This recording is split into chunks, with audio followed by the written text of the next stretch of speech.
திரு கமலஹாசன் அவர்கள் கட்சி ஆரம்பித்தார். 2019 தேர்தலில் அவரோட கட்சியில் வேட்பாளர்கள் நிறுத்தப்பட்டார்கள், மக்கள் வாக்களித்தார்கள். அவரை நம்பி ஆயிரக்கணக்கான தொண்டர்களும் தங்கள் பணத்தை போட்டு நேரத்தை செலவு செய்து அவருக்காக உழைத்தார்கள். ஆனால் தன்னுடைய சுயநலத்தின் காரணமாக தான் மட்டும் ராஜ்யசபா எம்பி ஆகிவிட்டு அவரை நம்பி கட்சியில் பயணித்த, கட்சிக்காக உழைத்த அத்தனை பேரையும் அம்போவென்று கைவிட்டு விட்டு சென்றிருக்கிறார் என்றால் நான் கோவை தெற்கு தொகுதி மக்களை இந்த நேரத்தில் பாராட்டுகிறேன். மிக சரியான ஒரு பதிலை அவருக்கு கொடுத்து அனுப்பினார்கள்.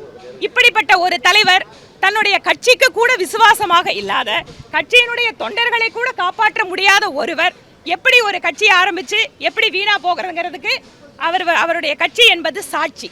அதனால் புதிதாக கட்சி ஆரம்பிக்கின்ற எல்லாரிடமும் மக்கள் இவர் நமக்கு வேலை செய்வாரா, இவர் நம்முடைய குரலாக தொடர்ச்சியாக பயணிப்பாரா, தன்னுடைய கொள்கை அரசியல் என்று வருகின்ற பொழுது அதில் சமரசம் செய்து கொள்ளாமல் இருப்பாரா என்று பார்ப்பதற்கு திரு கமலஹாசனும் அவருடைய கட்சி என்பதும் சிறந்த உதாரணம். மக்கள் இந்த கட்சியிலிருந்து புரிந்து கொள்ள வேண்டும் யார் எப்படி என்று.